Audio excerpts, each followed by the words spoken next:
Hey guys, स्वागत है आपका इस चैनल पर। आज मैं 2020 में रिलीज हुई वंस अपॉन अ स्नोमैन का एक्सप्लेनेशन करने जा रहा हूँ, जो कि एक एनिमेटेड शॉर्ट फिल्म है डिज्नी की तरफ से। इस शॉर्ट फिल्म की IMDb रेटिंग है 6.9 और इस शॉर्ट फिल्म फ्रोजन सीरीज में से ही एक है। अगर आपने फ्रोजन सीरीज के एक्सप्लेनेशन नहीं देखे तो उनका लिंक डिस्क्रिप्शन में और ऊपर आई बटन में मिल जाएगा, सो प्लीज उन्हें भी चेकआउट करें। फ्रेंड्स, आप लोगों से और एक रिक्वेस्ट है कि अगर आपने अभी तक चैनल को सब्सक्राइब नहीं किया तो चैनल को सब्सक्राइब कीजिए और बेल आइकन को प्रेस कीजिए ताकि फ्यूचर में सभी वीडियोस का नोटिफिकेशन आपको मिल सके। और देर ना करते हुए एक्सप्लेनेशन शुरू करते हैं। शॉर्ट फिल्म के शुरू होते ही हम एल्सा को देख पाते हैं, जो कि पहाड़ी पर गाना गा रही होती है और गाते गाते ही एल्सा ओलाफ को बर्फ से बनाती है और ओलाफ जिंदा होता है। इससे पहले कि ओलाफ कुछ मूवमेंट करता है, एल्सा अपना केप खोलती है जो सीधा जाकर ओलाफ से लिपट जाता है, जिससे ओलाफ पहाड़ से नीचे गिर जाता है और एक पेड़ से टकराता है। जब ओलाफ खड़ा होता है तो उसे कुछ भी याद नहीं होता। ओलाफ खुद को देखने लगता है और सोचता है कि वो जिंदा कैसे है। फिर ओलाफ वहाँ ये डिसाइड करता है कि उसे खुद के लिए एक पहचान चाहिए, जिसके बाद ओलाफ खुद के लिए पहचान ढूंढने के लिए वहाँ से निकल जाता है। ओलाफ भटकते भटकते ओकिन्स की शॉप पर पहुंच जाता है, जहाँ पर क्रिस्टोफ के गाना गाने की आवाज भी सुनाई दे रही थी। फिर ओलाफ जैसे ही शॉप का दरवाजा खोलने के लिए जाता है, तभी आना अंदर से जोर से दरवाजा खोलती है, जिस वजह से ओलाफ दूर के पीछे दब जाता है। आना ओलाफ को नहीं देख पाती और सीधे कुछ गाजर और रस्सी लेकर क्रिस्टोफ और स्वेन के पास चली जाती है। और फिर ओलाफ शॉप के अंदर चला जाता है। शॉप के अंदर ओलाफ ओकिन्स को देखता है, लेकिन ओकिन्स ओलाफ को देखकर बिल्कुल भी हैरान नहीं था, जबकि फ्रोजन के पार्ट 1 में आना और क्रिस्टोफ ओलाफ को देखकर डर गए थे। तभी ओकिन्स ओलाफ से पूछता है कि तुम्हें कुछ चाहिए क्या? तो फिर ओलाफ ओकिन्स को बताता है कि उसके पास पैसे नहीं है। ओकिन्स कहता है कि उसे पैसे नहीं चाहिए क्योंकि मैं तुम्हें पसंद करता हूँ। फिर ओलाफ ओकिन्स से गाजर मांगता है अपनी नाक बनाने के लिए, लेकिन ओकिन बताता है कि अभी सारे गाजर खत्म हो गए, जो कि आना सारे गाजर ले गई थी और अभी उनके पास एक भी गाजर नहीं है। पर ओकिन्स ओलाफ को अलग अलग चीजें देकर अपनी नाक के लिए ट्राई करने के लिए बोलता है और उन्हीं चीजों में से एक फोटो वाले ग्लासेस होते हैं, जिसमें की समर की बहुत सारी तस्वीरें होती है। फिर ओलाफ वो तस्वीरें देखकर सरप्राइज हो जाता है और वो समर को महसूस करना चाहता है। उसके बाद ओकिन्स ओलाफ को उसके नाक के लिए एक सॉसेज देता है और कहता है कि तुम इससे समर को महसूस कर पाओगे। ओलाफ वहाँ से खुशी खुशी जाने लगता है और जब ओलाफ जंगल में होता है तो उसके पीछे बहुत सारे भेड़िए होते हैं। फिर वो भेड़िए ओलाफ का पीछा करने लगते हैं। वहीं पर हम आना और क्रिस्टोफ को जाते हुए देख पाते हैं। तभी ओलाफ आना और क्रिस्टोफ के पीछे से गिरने लगता है और अभी तक इन दोनों ने ओलाफ को नोटिस नहीं किया होता। तभी वहाँ पर भेड़िए आते हैं जो ओलाफ का पीछा छोड़ क्रिस्टोफ और आना के पीछे लग जाते हैं। फिर हम ओलाफ को देखते हैं जो अभी भी नीचे गिर रहा होता है और ओलाफ वहाँ पर क्रिस्टोफ, आना और स्वेन को पहाड़ी से कूदता हुआ देख लेता है, जहाँ उनकी स्लेब पहाड़ी से नीचे गिरने वाली होती है। ओलाफ भी नीचे खाई में होता है, जहाँ पर उसे एक गाजर मिलती है। जैसे ही वो गाजर उठाने के लिए आगे बढ़ता है तो उस गाजर पर क्रिस्टोफ की स्ले गिर जाती है।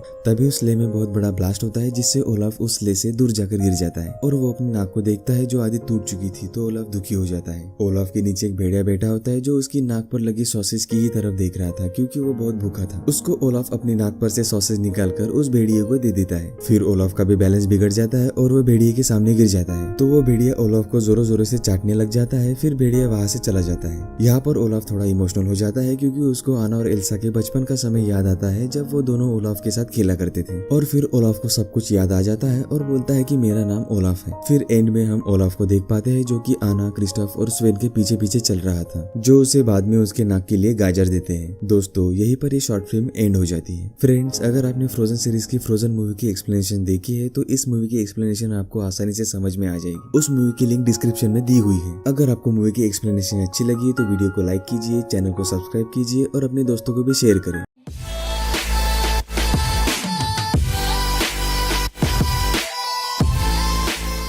आज मैं डिज्नी के 2017 में आए ओलाफ्स फ्रोजन एडवेंचर की एक्सप्लेनेशन करने जा रहा हूँ, जो कि फ्रोजन सीरीज में से ही एक शॉर्ट फिल्म है और इस शॉर्ट फिल्म की IMDb रेटिंग 5.6 है। एक्सप्लेनेशन स्टार्ट करने से पहले मैं आपको बताना चाहूंगा कि हमारे एक सब्सक्राइबर जिन्होंने मुझे ये वीडियो एक्सप्लेन करने के लिए कहा था और इनका नाम मिथु दास है। मैं इनको और आपको धन्यवाद करना चाहूंगा, क्योंकि आप लोग मुझे इतना सपोर्ट कर रहे हैं। आप सबसे मेरी यही रिक्वेस्ट है कि ऐसा ही सपोर्ट और प्यार आगे की वीडियोस में भी दिखाते रहिए। एक और रिक्वेस्ट आप लोगों से करना चाहूंगा कि अभी तक अगर आपने चैनल को सब्सक्राइब नहीं किया तो प्लीज सब्सक्राइब कर लीजिए, ताकि फ्यूचर में आने वाली हर वीडियोस को आप सबसे पहले देख सकें। और देर ना करते हुए एक्सप्लेनेशन स्टार्ट करते हैं। मूवी के शुरू होते ही हम एरेंडल राज्य को देखते हैं, जहाँ पर सब जगह क्रिसमस की तैयारियां चल रही होती है। उसके बाद हम ओलाफ को देख पाते हैं, जो क्रिसमस मनाने के लिए बहुत ही खुश होता है और उससे क्रिसमस के शुरू होने तक का भी इंतजार नहीं हो पा रहा था। उसके बाद हम आना को देखते हैं, जो कि क्रिसमस की इतनी अच्छी तैयारियां देखकर दंग रह जाती है। फिर आना केक के पास जाती है उसे खाने के लिए, लेकिन जैसे ही आना केक को छूती उससे पहले ओलाफ केक के अंदर से निकलकर आना को डरा देता है और आना ओलाफ को बताती है कि पार्टी शुरू होने में अभी बहुत वक्त बाकी है। तभी वहाँ पर एल्सा आती है और ओलाफ को बताती है कि पार्टी क्रिसमस बेल बजने के बाद शुरू होगी और एल्सा उसे ये भी बताती है कि जब से एल्सा रानी बनी है तब से आना और एल्सा का यह पहला क्रिसमस है। उसके बाद क्रिसमस मनाने के लिए लोगों का महल में आना शुरू हो जाता है। एल्सा, आना और ओलाफ बाहर आकर सब लोगों को क्रिसमस की बधाइयां देने लगते हैं। तभी क्रिस्टोफ और स्वेन वहाँ पर क्रिसमस की बेल लेकर आते हैं और उसे महल के सबसे ऊपरी भाग पर लगा देते हैं। और फिर जैसे ही क्रिसमस का टाइम होता है, आना और एल्सा बेल बजाकर ऑफिशियली क्रिसमस का अनाउंसमेंट कर देते हैं। उसके बाद आना, एल्सा और ओलाफ वापस से अंदर जाने लगते हैं। तभी वो घूमकर सबको सरप्राइज देने वाले होते हैं, लेकिन खुद ही सरप्राइज हो जाते हैं। वो तीनों देखते हैं कि सभी लोग पार्टी में आने की बजाय सब लोग अपने अपने घर जा रहे थे। फिर एल्सा एक बुजुर्ग कपल को रोककर उनसे पूछती है कि आप लोग पार्टी में क्यों नहीं आ रहे। तभी वो कपल एल्सा को बताता है कि वो अपनी फैमिली का ट्रेडिशन पूरा करने के लिए अपने अपने घर जा रहे हैं और वो लोग आना और एल्सा को उनके फैमिली ट्रेडिशन में तकलीफ नहीं देना चाहते। इतना बताने पर सब लोग वहाँ से चले जाते हैं। तभी वहाँ पर क्रिस्टोफ आता है और आना और एल्सा को खुश करने के लिए वो अपना ट्रेडिशन उनके साथ शेयर करने लगता है। क्रिस्टोफ का ट्रेडिशन होता है ट्रोल के साथ एंजॉय करना। फिर क्रिस्टोफ वहाँ पर ट्रोल का पुतला लाता है जिसका नाम फ्लेमिंग होता है और क्रिस्टोफ उन्हें बताता है कि उन्हें विश मांगने के लिए उस ट्रोल का माथा चूमना होगा, लेकिन आना और एल्सा ऐसा करने से तुरंत मना कर देते हैं। उसके बाद आना, एल्सा और ओलाफ वापस महल के अंदर आ जाते हैं। महल के अंदर आने के बाद ओलाफ आना और एल्सा से उनका फैमिली ट्रेडिशन पूछता है। उसके बाद आना एल्सा से पूछने लगती है कि उनका फैमिली ट्रेडिशन क्या है और फिर एल्सा आना को बताती है कि वो लोग बचपन में उनका फैमिली ट्रेडिशन क्रिसमस बेल बजाकर फॉलो किया करते थे। और फिर आना एल्सा को बताती है ये तो उनके राज्य का ट्रेडिशन था, उनकी फैमिली का ट्रेडिशन क्या था। एल्सा बताती है कि महल के दरवाजे बंद होने के बाद वो लोग अपने अपने काम में लग जाते थे। इतना बोल के एल्सा वहाँ से जाने लगती है और जाते जाते आना से बोलती है कि ये मेरी गलती है कि उनका कोई फैमिली ट्रेडिशन नहीं है और वहाँ से चली जाती है। वहाँ पर ओलाफ भी आना और एल्सा को दुखी देखकर खुद भी दुखी हो जाता है और तभी उसकी दिमाग की बत्ती जलती है और वो स्वेन के पास चला जाता है। स्वेन को बताता है कि एल्सा और आना के पास उनका फैमिली का कोई ट्रेडिशन नहीं है और इसका इलाज मेरे पास है कि हम दोनों आना और एल्सा के लिए उनका फैमिली ट्रेडिशन ढूंढेंगे। उसके बाद ओलाफ और स्वेन क्रिस्टोफ की स्ले लेकर ट्रेडिशन ढूंढने के लिए निकल जाते हैं और फिर ओलाफ एरेंडेल के हर घर का दरवाजा नॉक करता है और उनको उनके फैमिली के ट्रेडिशन के बारे में पूछने लगता है। वो सबसे पहले एक फैमिली के पास जाता है जो ओलाफ को बताते हैं कि वो क्रिसमस में कैंडीज बनाते हैं। वो फैमिली ओलाफ को कैंडी देती है तो वो अपने नाक में लगा लेता है। उसके बाद वो हर घर जाता है पता लगाने के लिए कि वो लोग क्रिसमस में फैमिली ट्रेडिशन कैसे मनाते हैं और ओलाफ सभी के घर से एक एक ट्रेडिशन अपने साथ ले लेता है। वो बहुत खुश हो जाता है कि उसने आना और एल्सा के लिए बहुत सारे ट्रेडिशन ढूंढ लिए। अब तक तो ओलाफ को सुबह से शाम हो गई थी आना और एल्सा के लिए ट्रेडिशन खोजते खोजते। अब वो एरेंडल के लास्ट घर में पहुंचता है। वो घर ओकिन्स का था और वो ओलाफ और स्वेन को उनका फैमिली ट्रेडिशन ज्वाइन करने के लिए कहते हैं। फिर ओलाफ उनके फैमिली ट्रेडिशन को ज्वाइन करता है जहाँ पर वो लोग स्टीम बाथ लेते हैं, जिसके कारण ओलाफ वहाँ पर पिघलने लगता है। फिर ओकिन ओलाफ को बाल्टी में बाहर लाता है और उसे बताता है कि स्टीम बाथ वही ले सकता है जो बर्फ का ना बना हो। वहाँ से ओलाफ स्टीम बाथ ले लेता है और उनका फैमिली टॉवल भी मांगता है। फिर ओकिन अपना टॉवल निकालकर ओलाफ को दे देता है। अब स्वेन और ओलाफ वापस महल जाने लगते हैं। जाते जाते वो दोनों बेहद खुश होते हैं कि आखिरकार उन्होंने एल्सा और आना के लिए उनका फैमिली ट्रेडिशन ढूंढ ही लिया। जब वो जंगल में से होकर जा रहे होते हैं तो एक जलता हुआ कोयला बाहर निकलकर उनके ट्रेडिशन वाले गिफ्ट पर गिर जाता है, जिससे होता यह है कि स्ले पर आग लग जाती है और वो स्ले स्वेन को पीछे खींचने लगती है। स्वेन उस स्ले को रोकने की बहुत कोशिश करता है मगर वो स्ले रुकने का नाम नहीं लेती और स्ले सीधे जाकर पहाड़ से नीचे गिर जाती है, जिस वजह से ओलाफ और स्वेन पहाड़ के अलग अलग साइड में होते हैं। फिर से हम एरेंडल महल को देख पाते हैं जिसमें एल्सा आना से ठीक से बात ना करने के लिए दुखी हो रही थी। जब एल्सा आना से माफी मांगने के लिए उसके कमरे में जाती है तो आना वहाँ पर नहीं होती बल्कि वो स्टोर रूम में होती है और आना अपने और एल्सा के लिए एक बॉक्स में से ट्रेडिशन ढूंढ रही होती है, लेकिन उस बॉक्स में सिर्फ कुछ खिलौने ही होते हैं। तभी आना की नजर दूसरे बॉक्स में पड़ती है और वो एल्सा से पूछती है कि उस बॉक्स में क्या है।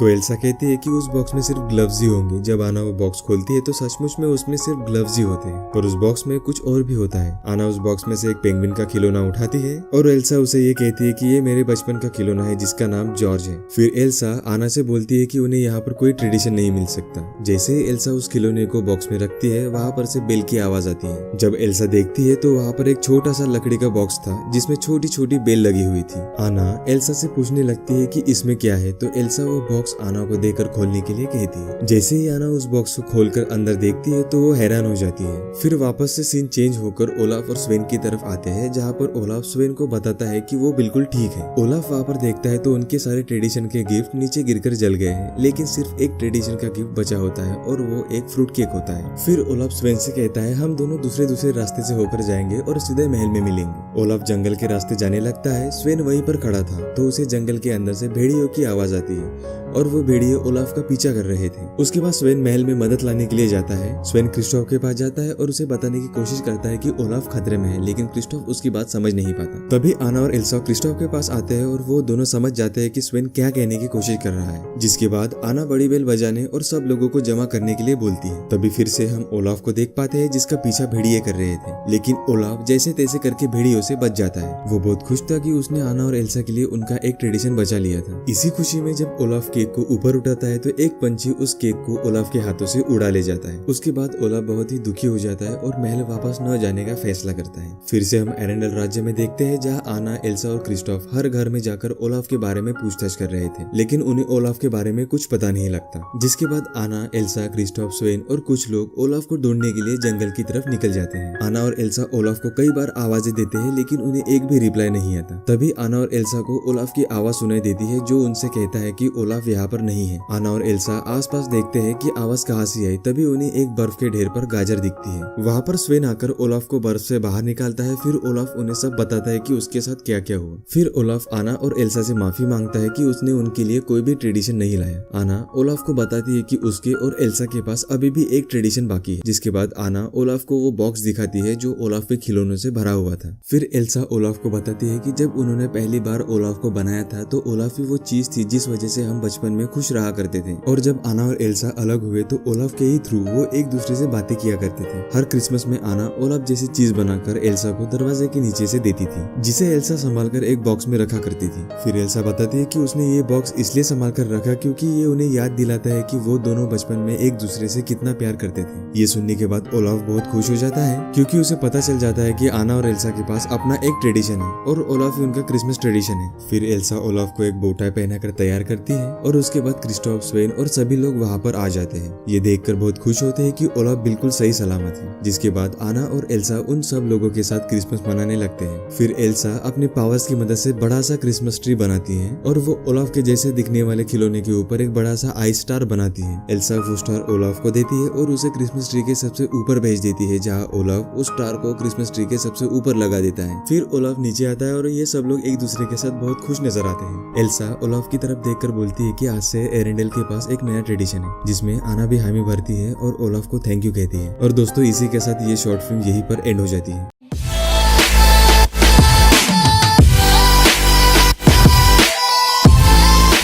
आज हम फ्रोजन फ्यूरी 2015 में आई डिज्नी की एक शॉर्ट फिल्म एक्सप्लेन करेंगे। ये फ्रोजन फ्रेंचाइजी की एक मूवी है। इस शॉर्ट फिल्म की IMDb 6.9 है। एक्सप्लेनेशन स्टार्ट करने से पहले मैं आपसे रिक्वेस्ट करना चाहूंगा कि आपने अगर फ्रोजन मूवी की एक्सप्लेनेशन नहीं देखी तो उसको भी आप जरूर देखें। उसकी लिंक ऊपर आई बटन में और नीचे डिस्क्रिप्शन में दी हुई है। मूवी शुरू होते ही हम एल्सा को देखते हैं जो बड़े से केक के पास खड़ी होती है और वो बहुत खुश होती है। उसकी खुशी की वजह ये होती है कि उसकी छोटी बहन आना का बर्थडे होता है और उस केक को स्पेशल बनाने के लिए एल्सा अपने पावर्स का यूज करके केक के ऊपर एक आइस का स्ट्रक्चर बनाती है और उस स्ट्रक्चर में आना और एल्सा हमेशा की तरह आइस स्केटिंग कर रहे होते हैं। फिर नेक्स्ट सीन में हम क्रिस्टोफ को देखते हैं जो बड़े बड़े अक्षरों में हैप्पी बर्थडे आना लिखता है और उसे महल में टांग देता है। तो जैसे ही एल्सा पीछे पलटती है तो देखती है कि ओलाफ केक खा रहा होता है। फिर एल्सा ओलाफ के पास जाकर बताती है कि ये केक तुम्हारे लिए नहीं बल्कि आना के लिए है। जिसके बाद ओलाफ मुंह से केक निकालकर वापस रख देता है और उन सबको बर्थडे की तैयारी करते करते बहुत देर हो चुकी थी। देर होने की वजह से एल्सा वहाँ से जाने लगती है, लेकिन एल्सा जाते जाते क्रिस्टोफ को वहाँ का इंचार्ज बनाती है और डेकोरेशन का ख्याल रखने के लिए बोलती है। जैसे ही एल्सा वहाँ से जाती है तो क्रिस्टोफ केक से टकरा जाता है, लेकिन केक गिरने से बच जाता है और फिर ओलाफ क्रिस्टोफ को बताने लगता है कि मैं पढ़ भी नहीं सकता और लिख भी नहीं सकता। नेक्स्ट सीन में हम आना को देखते हैं जो कि अपने बेडरूम में सो रही होती है। फिर एल्सा चुपके से आना के पास जाती है और उसे जगाने की कोशिश करने लगती है। आना के जागने के बाद एल्सा आना को हैप्पी बर्थडे विश करती है। फिर एल्सा आना को बताती है कि उसने आना के लिए कुछ सरप्राइज प्लान किया है। फिर एल्सा आना को एक ड्रेस देती है और तैयार होने के लिए बोलती है।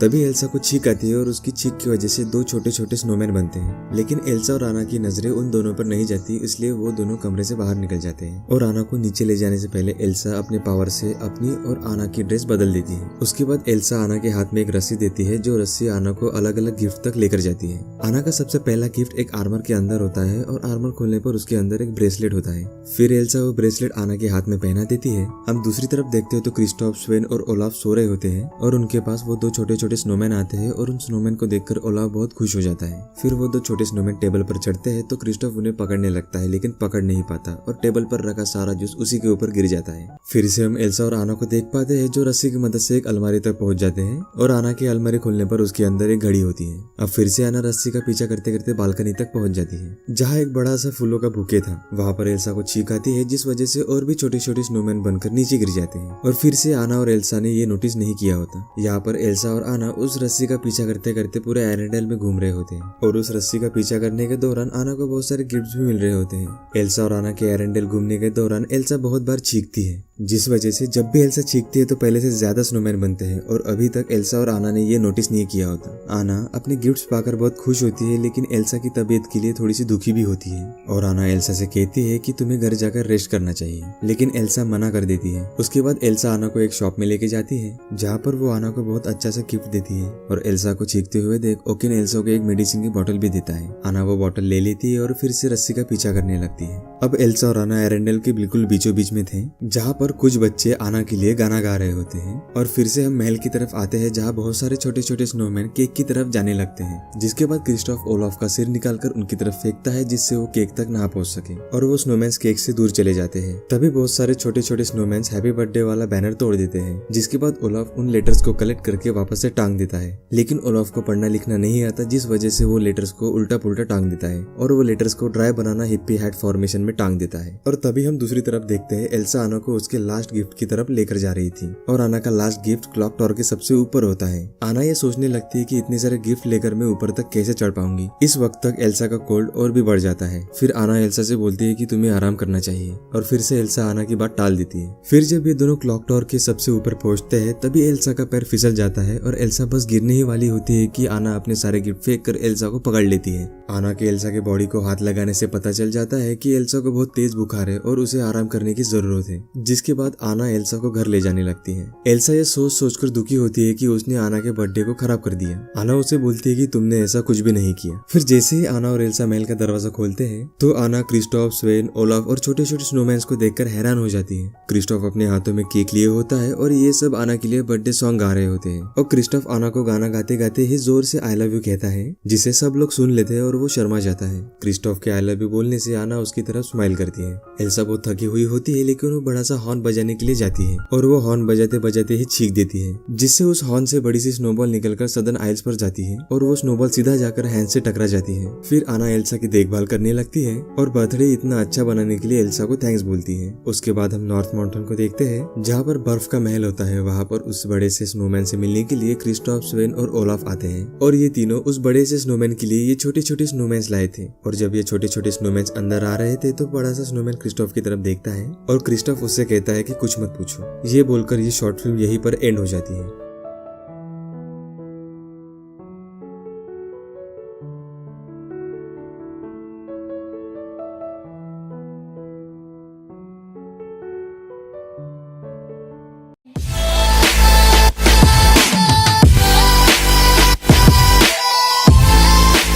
हेलो दोस्तों, आपका मूवी देखो हिंदी चैनल में स्वागत है। आज मैं डिज्नी की एक मूवी फ्रोजन जो 2013 में आई थी उसको एक्सप्लेन करने जा रहा हूँ। इस मूवी की IMDb रेटिंग 7.4 है जो काफी अच्छी है। इस मूवी का सेकंड पार्ट भी हमने एक्सप्लेन किया है, उसकी लिंक ऊपर आई बटन पे और नीचे डिस्क्रिप्शन में मिल जाएगी। मूवी के शुरू में ही हम देखते हैं कि कुछ आइस हार्वेस्टर्स गाना गाते हुए बर्फ काट रहे होते हैं। इसके बाद हम एरेंडल महल को देखते हैं जहाँ पर एक छोटी बच्ची सो रही होती है और इस बच्ची का नाम एल्सा है और एल्सा के पास कुछ खास पावर्स होती है जिससे वो आइस क्रिएट और कंट्रोल कर सकती है। उसकी एक छोटी बहन होती है जिसका नाम होता है आना, जो उसके पास आती है और उसे जगाते हुए कहती है कि चलो एक बर्फ का पुतला बनाएं। फिर दोनों एक साथ नीचे खेलने के लिए चले जाते हैं। खेलते खेलते एल्सा की पावर्स की वजह से आना को चोट लग जाती है और एल्सा आना को हाथ में लेके मम्मी पापा को बुलाने लगती है, जो कि वहाँ के किंग और क्वीन रहते हैं। वो दोनों एल्सा से कहते हैं कि ये तुमने क्या किया। फिर एल्सा अपने मम्मी पापा से कहती है कि मैं तो बस आना से खेल रही थी। फिर ये सब लोग आना को लेकर स्टोन कॉलोनी लेके जाते हैं। फिर ये सब लोग स्टोन कॉलोनी के मुखिया से मदद मांगते हैं। मुखिया कहते हैं कि अच्छा हुआ इसके सर पर चोट लगी, अगर दिल पे लगती तो आसानी से ठीक नहीं हो पाती।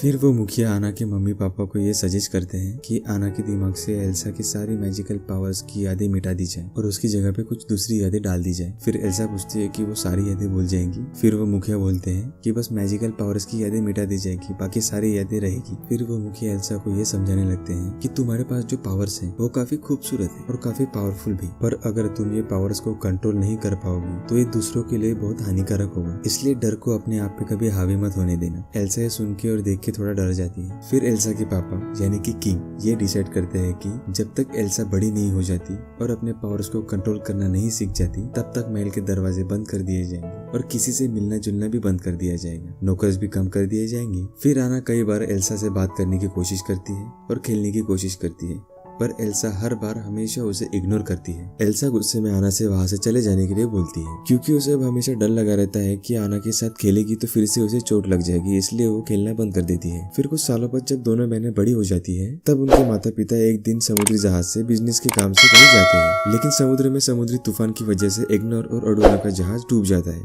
और वो दोनों उसी में मारे जाते हैं। इस वजह से एल्सा और आना उदास रहने लगते हैं। नेक्स्ट सीन में हमें दिखाया जाता है कि एल्सा जो अब 21 साल की होने वाली है और वो एरेंडल की रानी बनने वाली है और उसने अब एरेंडल के राजघराने के दरवाजे सबके लिए खोल दिए हैं। लेकिन एल्सा अभी भी डर रही होती है सबके सामने जाने से कि उसकी पावर का राज किसी को पता न चल जाए। और यहाँ हमें कुछ और कैरेक्टर से इंट्रोड्यूस किया जाता है जिनका नाम ड्यूक और हैंस है। सडनली हांस और आना की पहली बार टक्कर होती है, जिस वजह से ये दोनों मिलते हैं और हांस आना को ही इस महल की रानी समझ बैठता है। फिर आना उससे बोलती है कि मैं नहीं बल्कि मेरे बहन इस महल की रानी है। इतना बोल के वो वहाँ से चली जाती है। एल्सा की जब क्राउन सेरेमनी हो रही होती है तो वो डरी हुई होती है। जब एल्सा क्वीन बनती है तो आना और एल्सा थोड़ी देर बातें करने लगते हैं। उनके बातों के दौरान ड्यूक वहाँ आते और आना को डांस करने के लिए ले जाते हैं। डांस करते करते आना जब गिरने लगती है तो हांस उसे पकड़ लेता है, जिससे दोबारा उनकी मुलाकात हो जाती है। फिर वो हैंस के साथ डांस करने लगती है और दोनों एक दूसरे के साथ बहुत टाइम बिताते हैं, जिससे दोनों को ऐसा लगता है कि दोनों एक दूसरे को लाइक करते हैं, जिस वजह से हैंस आना को प्रपोज कर देता है और आना भी मान जाती है। और ये बात बताने के लिए एल्सा के पास जाते हैं तो एल्सा इनकी शादी की बात सुनकर तुरंत मना कर देती है और वो आना से कहती है कि तुम किसी लड़के से पहली बार मिलकर कैसे तय कर सकती हो शादी का। ये कह के एल्सा जाने लगती है और जाते जाते पार्टी खत्म करके और महल के दरवाजे बंद करने का बोल देती है। ये सुनकर आना गुस्से में एल्सा को रोकने के लिए एल्सा का हाथ पकड़ लेती है। आना के एल्सा का हाथ पकड़ने से उसके हाथ का ग्लव निकल जाता है। एल्सा आना से अपना ग्लव मांगती है, लेकिन आना वो ग्लव नहीं देती। ग्लव न देने पर एल्सा बाहर जाने लगती है। जब फिर से आना एल्सा को रोकने के लिए जाती है तो एल्सा अपनी पावर्स की मदद से उसे रोकती है। एल्सा की आइस पावर देखने पर ड्यूक उसे चुड़ैल बुलाता है। ये सुनकर एल्सा बाहर भाग जाती है, लेकिन बाहर बहुत भीड़ होने की वजह से उसे एक फाउंटेन के पास रुकना पड़ता है और उस फाउंटेन को गलती से हाथ लगने पर वो फाउंटेन बर्फ में जम जाता है। ड्यूक अपनी सिपाहियों की मदद से एल्सा को पकड़ना चाहता था, लेकिन एल्सा उन सब पर आइस से अटैक कर वहाँ से भाग जाती है। जब आना और हांस उसके पीछे आने लगते हैं तो एल्सा पानी को बर्फ बनाते हुए दूर भाग जाती है और उसके पीछे पीछे पूरा समुद्र बर्फ बन जाता है। साथ ही एरेंडल राज्य में भी स्नोफॉल होने लगती है। जब आना महल में वापस आती है तो वो देखती है कि ड्यूक एल्सा की बुराइयां कर रहा होता है। तब वो उन सब से कहती है कि एल्सा मेरी वजह से भागी है, इसलिए मैं ही उसे वापस लाऊंगी। और हैंस के मना करने के बाद भी वो चली जाती है और जाते जाते हैंस को एरेंडल राज्य का इंचार्ज बना देती है। नेक्स्ट सीन में हम एल्सा को देखते हैं जो पहाड़ पर अकेली थी और बहुत खुश थी। एल्सा अपने लिए एक बर्फ का महल बनाती है और ये फैसला करती है कि वो अब वापस कभी नहीं जाएगी। दूसरी तरफ आना एल्सा को ढूंढते ढूंढते गिर जाती है तो उसका घोड़ा उसे अकेला छोड़कर भाग जाता है। अब आना पैदल ही चलने लगती है तो उसे कुछ दूर धुआं दिखाई देता है तो धुएं की तरफ बढ़ने लगती है। और जब आना वहाँ पर पहुँचती है तो वहाँ पर एक छोटी सी शॉप थी। आना उसके अंदर जाकर कपड़े और जूते लेती है।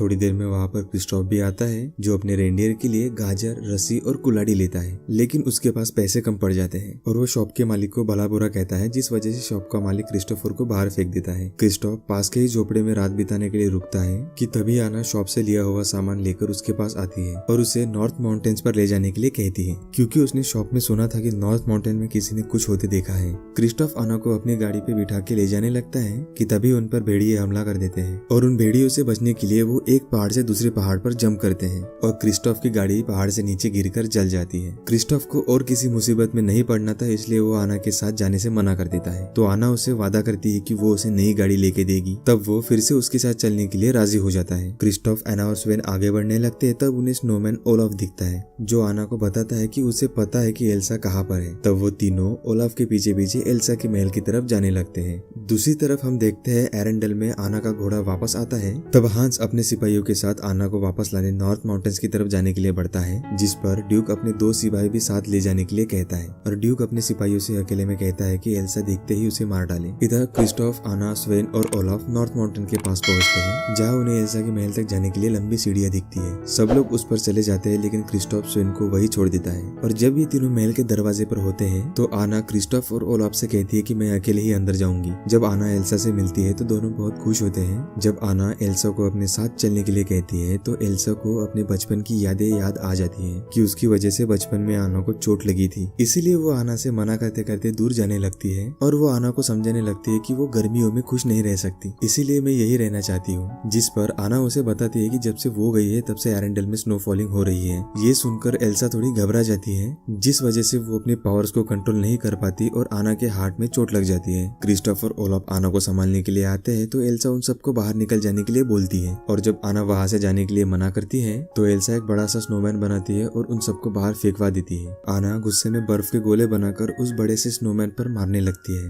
जिससे वो स्नोमैन इनके पास आने लगता है, जिससे ये तीनों डर कर भागने लगते हैं और एक पहाड़ी से नीचे गिर जाते हैं और वो स्नोमैन उन्हें वापस आने से मना करके वहाँ से चला जाता है। जब क्रिस्टोफ आना को बर्फ से बाहर निकालता है तब वो देखता है कि आना के बाल धीरे धीरे सफेद होते जा रहे हैं, जिससे क्रिस्टोफ समझ जाता है कि उसके साथ बचपन में जो हुआ था अभी भी वही हो रहा है। इसलिए क्रिस्टोफ आना को ट्रोल्स के पास लेकर जाता है, जिन्होंने क्रिस्टोफ को बचपन में अडॉप्ट कर लिया था। वो आना को क्रिस्टोफ की गर्लफ्रेंड समझकर उसे छेड़ रहे होते हैं कि तभी आना बेहोश होकर गिर जाती है। तभी वहाँ पर पैबी आते हैं और आना को बताते हैं कि एल्सा ने उसे दिल में हिट किया है, जिसकी वजह से वो धीरे धीरे बर्फ में बदल जाएगी और इसमें हम भी कुछ नहीं कर सकते। फिर वो बताते हैं कि सिर की चोट तो हम ठीक कर सकते हैं, लेकिन दिल की चोट को सिर्फ एक सच्चा प्यार ही ठीक कर सकता है। ये सुनकर क्रिस्टोफ आना को हैंस के पास ले जाने लगता है, जबकि हैंस अपने सिपाहियों को लेके एल्सा के महल के पास आता है। इसलिए वो अपने सिपाहियों से कहता है कि हम आना के लिए आए हैं और एल्सा को कोई चोट नहीं पहुंचाएगा। और वो बड़ा सा स्नोमैन उन सबको महल के अंदर जाने से रोकता है, तो ड्यूक के 2 गार्ड्स उससे बचकर महल के अंदर चले जाते हैं और एल्सा को एरो से मारने की कोशिश करते हैं, लेकिन एल्सा उन सबसे बचती जाती है। हैंस उस बड़े से स्नोमैन को पहाड़ी से नीचे गिराकर अपने सिपाहियों के साथ महल के अंदर आता है। तब वो देखता है कि एल्सा एक सिपाही को ऐसे मार रही थी और हैंस एल्सा को उन्हें मारने से रोकने लगता है। तभी एक सिपाही एल्सा को एरो मारने ही वाला होता है, तो हैंस उसके एरो को ऊपर की तरफ करता है, जिससे वो एरो जाकर ऊपर झूमर में लगता है और झूमर नीचे गिरने लगता है। वो झूमर सीधा एल्सा के ऊपर गिरने लगता है, जिससे बचते बचते एल्सा बेहोश हो जाती है। जब वो उठती है तो अपने आप को महल की कोठरी में पाती है और उसके हाथ भी बंधे हुए होते हैं। थोड़ी देर में हैंस उसके पास आकर गर्मियां लाने के लिए कहता है, लेकिन एल्सा उससे कहती है कि उसे नहीं पता कि वो अपने पावर्स कैसे कंट्रोल करे। तो हैंस उससे कहता है कि वो उसे कोठरी से निकालने की पूरी कोशिश करेगा और वहाँ से चला जाता है। दूसरी तरफ क्रिस्टोफ आना को लेकर महल में आता है और आना को महल के सर्वेंट्स के हाथों में देकर उनसे कहता है कि आना को हैंस के पास ले जाया जाए और वहाँ से जाने लगता है। आना को हैंस के पास ले जाया जाता है और उन दोनों को अकेला छोड़ देते हैं। तो आना उसे फ्रोजन हार्ट के बारे में बताती है और उसे किस करने के लिए कहती है और वो आना को बताता है कि वो अपने राज्य में राजगद्दी के लिए 13वें नंबर पर था, इसलिए उसे पता था कि उसे राजा बनने के लिए किसी और राज्य में शादी करनी होगी, जिसलिए हैंस एरेंडल आया था और उसने ये सोचा था कि आना को काबू में करके शादी कर लेगा और फिर एल्सा की तरह मरवा देगा। लेकिन एल्सा की पावर्स का पता चलने और तुम्हारे एल्सा के पीछे जाने से सब इजी हो गया। वो आना से ट्रू लव नहीं करता, इसलिए उसे वही मरने के लिए छोड़कर बाहर चला जाता है और ड्यूक के पास जाकर उसे बताता है कि आना उससे शादी कर मर गई है और एल्सा ने ही उसे मारा है। इसी वजह से हैंस एल्सा को मरवाने की सजा देता है। उसके ऑर्डर देने पर उसके सिपाही एल्सा को मारने जाते हैं, लेकिन एल्सा अपने पावर्स की मदद से चेन और दीवार तोड़कर भाग जाती है। ये देखकर हैंस गुस्से से लाल हो जाता है, जबकि दूसरी तरफ दूर से क्रिस्टोफ महल के ऊपर बहुत बड़े बड़े बादल देखता है तो महल की तरफ जाने लगता है।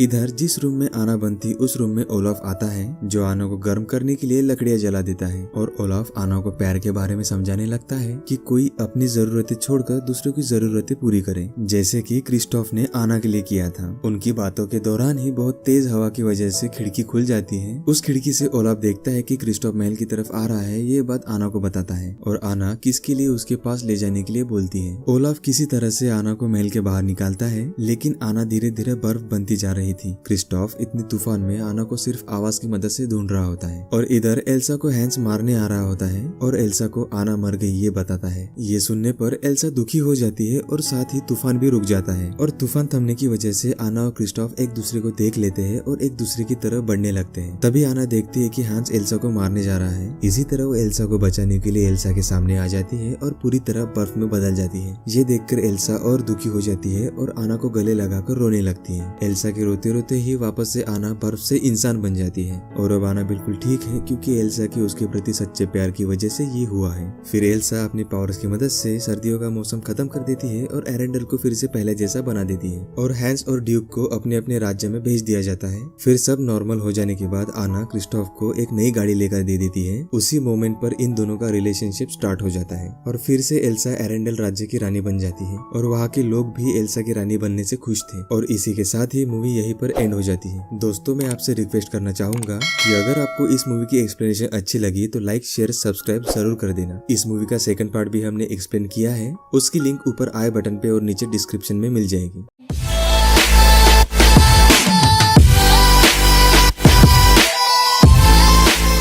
हेलो दोस्तों, मैं हूं आपका दोस्त अक्षय। आज हम डिज्नी की 2019 में आए फ्रोजन 2 को एक्सप्लेन करने जा रहे हैं। ये फ्रोजन 1 जो 2013 में आई थी उसका सीक्वल है। इस मूवी की IMDb रेटिंग 6.8 है। मूवी को शुरू करने से पहले आप सबसे रिक्वेस्ट है, अगर आपने इस मूवी के फर्स्ट पार्ट की एक्सप्लेनेशन नहीं देखी तो उसकी भी लिंक ऊपर आई बटन पे और नीचे डिस्क्रिप्शन में दी हुई है। तो चलिए बिना वक्त गवाए मूवी की शुरुआत करते हैं। मूवी की शुरुआत होती है एल्सा और आना के चाइल्डहुड के सीन से, जहाँ वो दोनों एन्चेंटेड फॉरेस्ट बनाकर खेल रहे थे और तब उनके माता पिता किंग एग्नर और क्वीन अडुना उनके रूम में आते हैं और उन्हें एन्चेंटेड फॉरेस्ट खेलता देखकर एग्नर उन्हें स्टोरी सुनाने के लिए बुलाता है। वो उन्हें बताता है कि एन्चेंटेड फॉरेस्ट में 4 स्पिरिट फायर, वाटर, एयर और अर्थ का राज था और उसी जंगल में नॉथलड्रा नामक कबीला रहता था जो आम इंसानों की तरह ही थे, पर उनका बाकी कबीलों से कांटेक्ट नहीं था। इसीलिए एग्नर के पिता ने उनसे डील की और उन्हें एरेंडल के साथ जोड़ने के लिए एक पुल बनाकर दिया और उन्हें कुछ सामान भी दिया ताकि उनकी अच्छी दोस्ती हो सके। डैम बनने पर एग्नर के पिता अपनी सेना के साथ नॉथलड्रा जाते हैं सेलिब्रेशन के लिए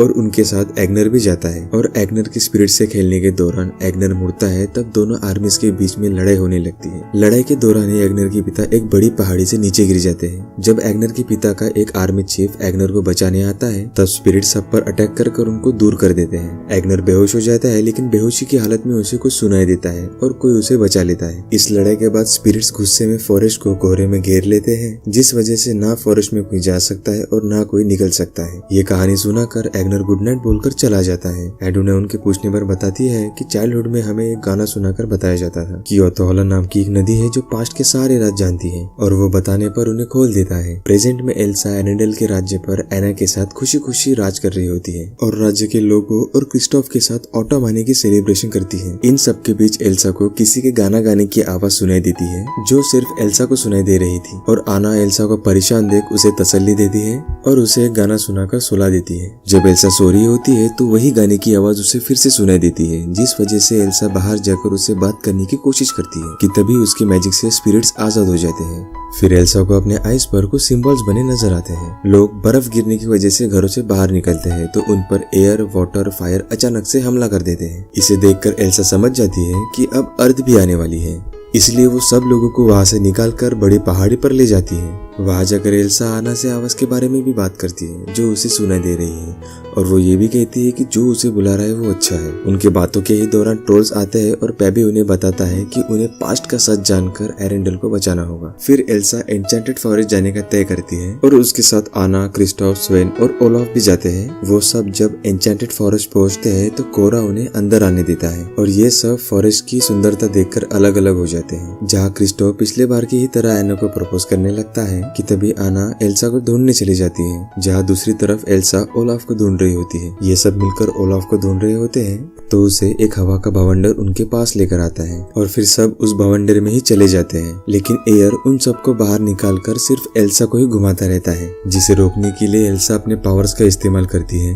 तो पास्ट की सारी घटनाएं आइस बनकर उसके सामने आने लगती है, जिसमें कोई लड़की एग्नर को बचाते हुए दिखती है। ये सब उसे देख ही रहे होते हैं कि तभी उन्हें कुछ आवाजें आती है, जिन्हें फॉलो करने पर उन्हें एरेंडल के सिपाही और नॉथलड्रा के लोग मिलते हैं जो अभी भी एक दूसरे को गलत समझते हुए लड़ाई कर रहे होते हैं और ओलाफ उन्हें सारी कहानी बताता है। उनको एल्सा के पावर्स का पता चलते ही वो लोग हैरान होते हैं तो एल्सा उन्हें समझाती है कि वो जल्दी ही फॉरेस्ट को फ्री कर देगी। उनकी बातों के दौरान ही फायर स्पिरिट एक पेड़ में आग लगा देती है। एल्सा अपने पावर से उस आग को रोकने की कोशिश करती है और क्रिस्टोफ को आना को यहाँ से दूर ले जाने का बोलती है। फायर वहाँ से जाने लगती है तो एल्सा उसका पीछा करती है, जहाँ पर उसे फायर स्पिरिट एक छोटे से सैलेमेंडर में दिखता है। एल्सा जब उससे बातें करती है तो वो एल्सा को उसके पीछे चलने का इशारा करता है। एल्सा उसके पीछे जाने लगती है कि तभी आना उसके पास आ जाती है। एल्सा आना को शांत करने के लिए अडुना की शाल उसको पहना देती है। ये देखकर नॉथलड्रा के लोग हैरान हो जाते हैं क्योंकि वो शॉल उनकी ट्रेडिशनल शॉल थी। ये जानकर एल्सा और आना वापस से बर्फ के पुतलों की तरफ जाती है। वहां जाने पर उसे पता चलता है कि अडुना एक नॉथलड्रा थी और उसी ने ही एग्नर को बचाया था। ये जानकर नॉथलड्रा के लोग खुश होते हैं और एरेंडल के लोगों को माफ करके अपने सेलिब्रेशन में शामिल करते हैं। वो लोग एल्सा और आना को रात में वही रुकने के लिए कहते हैं। कैंप में एक नॉथलड्रा लड़का जिसका नाम राइडर है क्रिस्टोफ को अपने साथ प्रपोज करने का तरीका बताने के लिए चला जाता है। इधर आना आर्मी चीफ से बातें कर रही होती है। दूसरी तरफ एल्सा नॉथलड्रा लड़की के पास बैठी होती है। वो एल्सा को स्कार्फ पे बनी सिंबल दिखाकर बताती है कि एक 5वीं स्पिरिट भी है जो अभी तक किसी ने देखी नहीं, लेकिन उसके बारे में कहा जाता है कि लोगों को नेचर के पावर यानी कि स्पिरिट से जोड़ता है। और ये भी कहते हैं कि उसकी आवाज फॉरेस्ट में कोहरा आने के दिन सुनाई पड़ी थी। एल्सा उस लड़की से कहती है उसके पिता ने वो आवाज सुनी थी और वही आवाज उसे बुला रही है, यानी वही 5वीं स्पिरिट है। तभी वहाँ पर अर्थ जायंट्स आते हैं और ये सभी उनको देखकर चुप जाते हैं और उनके जाने पर एल्सा आना से कहती है कि उन्हें यही रुककर सबकी जान खतरे में नहीं डालनी चाहिए, बल्कि उन्हें नॉर्थ जाना होगा जहाँ से आवाज आ रही है। फिर एल्सा क्रिस्टोफ और स्वेन को वही छोड़कर आना के साथ निकल जाती है। जब क्रिस्टोफ को ये मालूम पड़ता है कि एल्सा और आना अकेले ही निकल गए हैं तो वो बहुत उदास हो जाता है। एल्सा और आना ओलाफ और सैलेमेंडर के साथ चल रहे होते हैं, तभी उन्हें अपने माता पिता का खराब और पुराना जहाज मिलता है, जिसमें उन्हें एक वाटरप्रूफ ड्रॉवर मिलता है, जिसके अंदर देखने पर उन्हें कुछ पेपर्स और साथ ही एक मैप मिलता है। और ये सब देख के पता चलता है कि उनके माता पिता एल्सा के पावर्स का राज जानने के लिए डार्क सी से आतोहालन जा रहे थे। और डार्क सी एक बेहद ही डरावना समुद्र है जो सबको डुबो देता है। एल्सा अपने पावर्स की मदद से उस जहाज पर मौजूद पानी से पूछती है कि उनके माता पिता के साथ क्या हुआ था, जिस पर पानी एक स्ट्रक्चर बनाता हुआ बताता है कि उनके माता पिता डार्क सी में मारे गए थे। एल्सा अपने आप को कसूरवार समझकर बाहर रोती हुई निकल जाती है। तब आना उसे समझाती है कि ये सब उनके माता पिता ने अपनी मर्जी से किया, क्योंकि वो जानते थे कि एल्सा में अडुना की अच्छाई है। आना की बातों से एल्सा को हिम्मत आती है और आना को कहती है कि उन्हें सच जानने और आवाज को ढूंढने के लिए आतोहालन आइलैंड जाना होगा। लेकिन एल्सा डार्क सी में अकेले जाना चाहती थी। लेकिन जब आना उसके साथ आने की जिद करती है तो एल्सा आना और ओलाफ को आइस बोट में बिठा के दूर भेज देती है। लेकिन उनकी बोट गलत दिशा में चले जाते हैं और वो अर्थ जायंट के इलाके में पहुंच जाते हैं और वो उनको सोता हुआ देख उनको छेड़े बगैर एक गुफा में चले जाते हैं। दूसरी तरफ एल्सा लहरों की मदद से डार्क सी में जाती है, लेकिन डार्क सी उसे हर बार किनारे पर लाकर पटक देती है, जिस वजह से एल्सा पानी को बर्फ बनाती हुई आगे चलने लगती है। और फिर जब वो डूबने लगती है तो वाटर स्पिरिट उससे लड़ने आती है, जिसे एल्सा अपने कब्जे में कर लेती है। फिर वो वाटर स्पिरिट एल्सा को आतोहालन तक ले जाता है। वहाँ पर बहुत बड़े बड़े ग्लेशियर बने हुए थे और वहीं से आवाज आ रही थी। एल्सा उस आवाज को फॉलो करते करते अंदर तक चली जाती है तो उसे पता चलता है कि वो आवाज तो अडुना की थी। वहाँ पर उसे ये भी पता चलता है कि एल्सा खुद ही पांचवी स्पिरिट है जो नेचर को स्पिरिट से जोड़ती है। एल्सा को 5 दिखाया जाता है। तब वो देखती है कि उसके ग्रैंडफादर ने वो डैम समझौते के लिए नहीं बनाया था, बल्कि नॉर्थल्ड्रा की सारी रिसोर्सेस खत्म करना चाहता था, क्योंकि उसको ट्राइब का मैजिक से जुड़ा होना पसंद नहीं था। और एल्सा ये जानने के बाद आतो आइलैंड के डार्केस्ट पार्ट में चली जाती है, जहाँ वो बर्फ बनने लगती है लेकिन वापस नहीं जाती। और देखती है कि एल्सा के ग्रैंडफादर नॉर्थल्ड्रा के मुखिया को बातों में लगाकर डैम की बातों को टालता जाता है। और जब मुखिया अकेला बैठा होता है तो उस पे पीछे से हमला करके उसे मार डालते हैं। एल्सा ये देखते देखते ही बर्फ बनने लगती है, लेकिन वो पूरी तरह बर्फ बनने से पहले मेमोरी बनाकर आना को भेज देती है। आना भी ये सब देखकर ओलाफ को कहती है कि उन्हें डैम तोड़ना होगा, क्योंकि इसी तरह स्पिरिट्स खुश होकर कोहरे को खत्म कर देगी। डैम को तोड़ने से एरेंडल भी खत्म हो जाएगा, मगर आना ट्राइब के साथ भी गलत होता नहीं देख सकती। ओलाफ आना को बाहर निकलने का रास्ता बताता है और साथ ही वो भी बाहर निकलने लगता है कि तभी वो भी खत्म होने लगता है, जिसे देखकर वो दोनों समझ जाते हैं कि एल्सा को कुछ हो गया है। और ओलाफ देखते ही देखते हवा में गायब हो जाता है। आना दुखी होकर गुफा से बाहर निकलती है और सो रहे अर्थ जायंट्स को उठाती है और एना उन्हें अपने पीछे पीछे डैम तक ले जाने लगती है। ये देखकर आर्मी चीफ अपनी आर्मी को लेकर एना को रोकने आता है। वहाँ पर एना उसे बताती है कि एल्सा ने अपनी जान देकर सच का पता लगाया है। ये सुनकर आर्मी चीफ भी एना की मदद करता है जायंट्स को डैम की तरफ बुलाने में। जायंट्स बड़े बड़े पत्थर लेकर डैम की तरफ फेंकने लगते हैं, जिससे डैम टूट जाता है। डैम टूटने की वजह से आना डैम से नीचे गिरने लगती है कि तभी क्रिस्टोफ और आर्मी चीफ उसे बचा लेते हैं। डैम टूटने की वजह से वो पानी फॉरेस्ट में आ जाता है, जिससे फॉरेस्ट एल्सा को आजाद कर देते हैं। अब वो सारा डैम का पानी एरेंडल की तरफ आ रहा होता है। तभी एल्सा वहाँ आती है और अपनी पावर्स की मदद से पानी को दूसरी तरफ डाइवर्ट कर देती है। फिर एल्सा वहाँ से नॉर्थल्ड्रा की तरफ जाती है और दूसरी तरफ फॉरेस्ट में कोहरा खत्म हो जाता है और सब आजाद हो जाते हैं। वहाँ पर एल्सा और आना फिर से एक दूसरे से मिलते हैं और एक दूसरे को देख के खुश होते हैं। फिर एल्सा आना को बताती है कि वही पांचवी स्पिरिट है और वो ये भी कहती है कि वो लोगों और नेचर को जोड़ने वाला ब्रिज है और ब्रिज की दूसरी तरफ तुम हो। एल्सा ओलाफ को फिर से जिंदा कर देती है और फाइनली क्रिस्टोफ आना को प्रपोज कर ही देता है। मूवी के एंड में हम ये देखते हैं कि आना एरेंडल की क्वीन बन गई है और एल्सा एन्चेंटेड फॉरेस्ट की रक्षक बन गई है। आना एल्सा को बुलाती है तो एल्सा आना से मिलने के लिए आने लगती है। यही पर मूवी एंड हो जाती है। अगर आपको मूवी एक्सप्लेनेशन अच्छी लगी तो प्लीज लाइक शेयर सब्सक्राइब जरूर कर दे।